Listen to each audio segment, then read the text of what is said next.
Good evening and welcome to Kicker News. Coming up on tonight's show, demand for new vehicles is rising, but supply just can't keep up.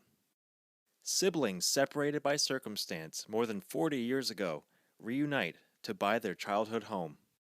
With Christmas fast approaching, parents the world over are buying toys in record-breaking numbers. A young boxer from Shea Heights is making moves on the North American competitive circuit. a shortage of semiconductors has thrown a wrench into car manufacturing. Materials used to make the computer chips have become sparse. Now the demand is up, but supplies are down. I went to a local car dealership to find out what's going on. Has been revving up at Toyota Plaza in St. John's, but supply issues are putting the brakes on their sales. Cars are taking longer to make these days. A shortage of semiconductors for computer chips are keeping them from getting built on time. Trevor Bradley has been working in the business for about 30 years. We've never seen it like it before. It's very difficult for us to sell any vehicles if you don't get the opportunity to drive, want to get behind the wheel, and just sell from empty shelves. And we don't like that, and we don't expect our customers to just give us a deposit just for something that's a figment of their imagination, you know? Dave and Josephine Quinton came in to look at a new car, but found out it's going to take a while. There's a bit of a wait, probably a 6-month wait for a new vehicle. They wanted to look at a new Camry hybrid, but there were none in sight. They don't have not one model of the car we're looking at. Despite having a small number of demo models, Toyota Plaza is still making lots of sales. Right now, I currently have 295 new units on the way, or in some stage of being built. And of those, I have 245 sold. Bradley has been doing this long enough to know his customers might wander up Kenmount Road to another dealership. In the meantime, we'll probably order the car in the next couple of days. And I guess we can make a decision in January if we want it or not. So I'll just have to they'll either have to wait, or I'll just expect them to go shopping elsewhere and give them the deposit back, and hopefully they find something. Either way, the staff at Toyota Plaza are staying optimistic. There's a light at the end of the tunnel, you know. Bradley is hoping that next year will be easier. He expects the demand to stay and the supply to show up. A family taken from their home and broken apart by cruel circumstance have reunited. Now, they've purchased their old family home. Kicker's Dylan Murphy brings us this story. In a tiny cove on the Burin Peninsula, there's a simple 2-story house with white siding. To one family, those 4 walls mean the world. It's the Murphy's house in Parker's Cove, or at least it was until 1977 when Mr. Murphy passed away. Mrs. Murphy and her 9 children were left with a home in disrepair. They had $96 in welfare every 2 weeks to support the entire family. Lots of times, no food in the cupboards, you know, and $96 a week, or $96 every 2 weeks she was getting welfare for 9 youngsters. You know, even in 78 and 77, that was rough. Robert Murphy is one of the family's oldest sons. When the choice was made to separate the family, he and 2 of his younger brothers ended up in the Mount Cashel Orphanage in St. John's. And I'm sure it broke her heart to do what she had to do. But I know it's in my heart of hearts that she did what she did for her children. When we left here, when Dad died, more or less us as kids, our life ended. Like, you had to grow up quick. I mean, I was 12 years old, I think, 11 years old when I went to Mount Cashel. Then I had my 2 younger brothers come in there. So I had to more or less be a father figure to do them at 11 years old. Murphy says he's been living in the metro area ever since, and he's been keeping an eye on the status of his childhood home since the 1980s. It was sold and fixed up by another family, and in 2020, Robert received word that the house was for sale. And I don't think he would have sold it to anybody else, because there's just too much sentimental value to the house. That old house has brought a broken family back together for the first time in 43 years. There's 4 siblings that went in on the purchase of the house, but all 9 siblings have equal rights of the house. But the house will stay as is forever and a day now, because this house is the Murphy's house from now on. The Murphys plan to restore the home to its original state and keep it in the family for generations to come as a vacation home. For Kicker, I'm Dylan Murphy. Up next, CNA music student TJ Hogan is going to perform an original song that reflects on the strangeness of leaving adolescence during a pandemic. Here's TJ.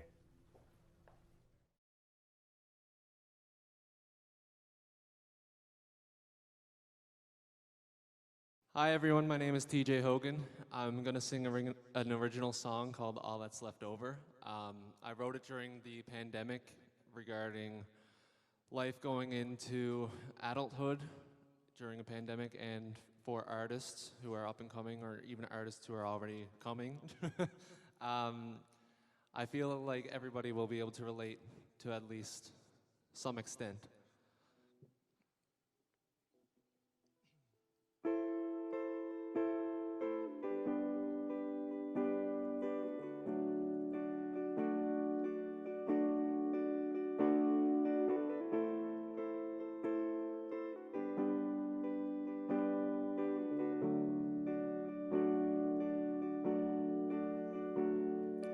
I'm hanging on for something I might never hold. Stuck here so long, waiting out the cold. Trying to catch all my tears, he said I'm down to wait a few years. And I'm reaching for something to grab, something I'll never have. It feels like a lifetime has passed since the time that we last saw each other. Over and over I sit and I stare out the glass at a life that I had, weight on my shoulders, and what I almost had would have been grand. I just wish I had it together. And now face on the glass, take a breath, I ask, is this all that's left over?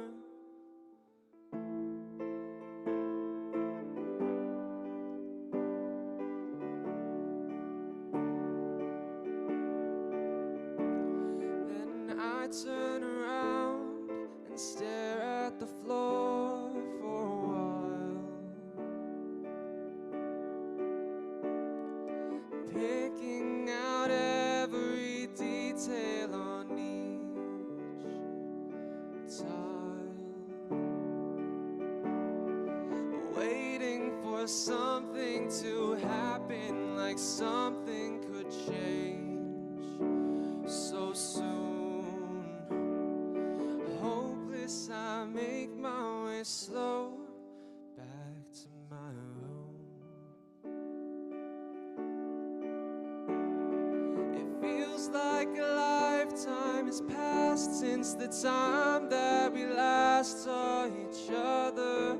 Over and over I sit and I stare out the glass at a life that I had, weight on my shoulders, and what I almost had, well, that would have been grand. I just wish I had it together. And now face on the glass, take a breath, I ask, is this all that's left over? In the best years of my life, I thought that I would feel more alive. Maybe I cast a shadow, but I only got so close to the light. And now the lights come on again. Not sure that I'm ready. I was one step away from from the top. Now I'm back at the bottom. It feels like a lifetime has passed since the time that I last did something that mattered. Thank you.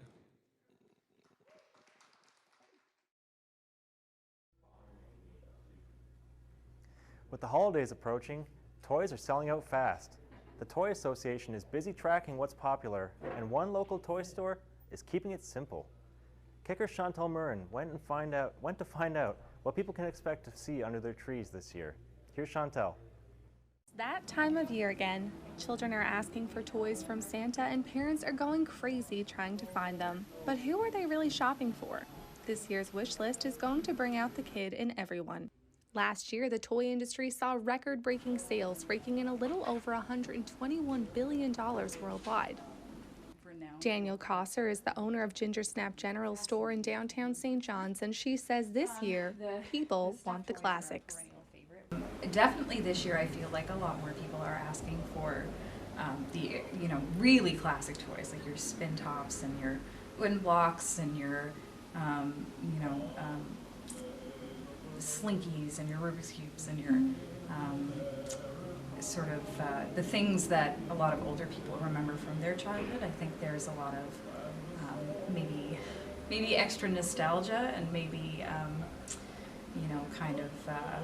real appetite for simpler things that last a long time. Toy trend specialist Jennifer Lynch of the Toy Association says between the 16 different categories they track throughout the year, there is something for everyone. There are overarching trends that we've been tracking. So, for example, one thing that we've been talking about throughout this year is this kidult trend, and it's actually about adults playing with toys. Toys are not just simply for kids. Adults are getting in on the fun as well. There's a lot of games in the marketplace that are directed towards this audience. Ginger Snap is the only remaining small shop in St. John's that is solely focused on children's toys, but the owner says her favorite part of the job is seeing how adults react.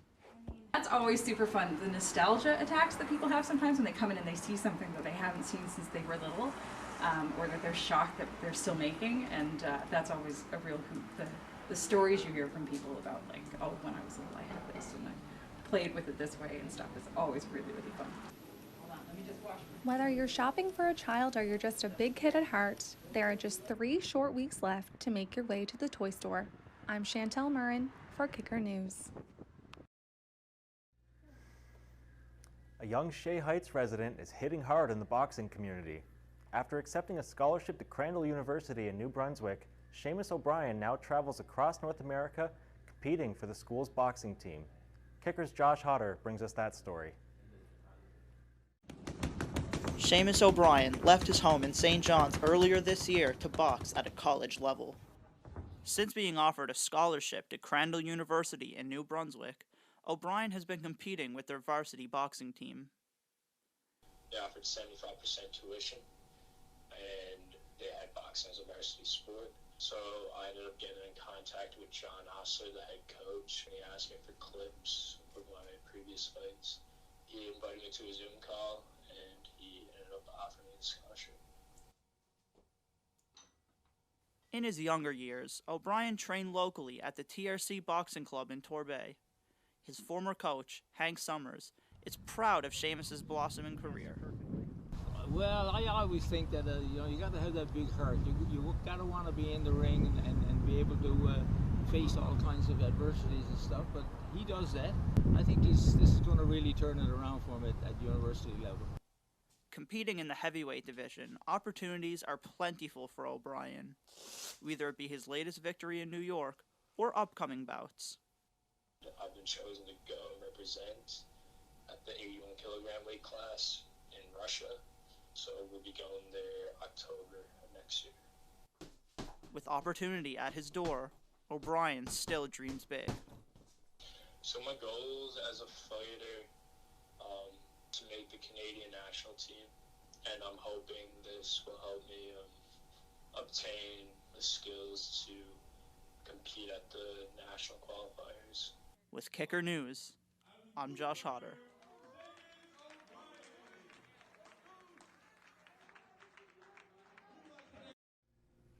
And that's all we have for Kicker News for today, December 2nd. Join us next week, same time, same place. We'll see you then.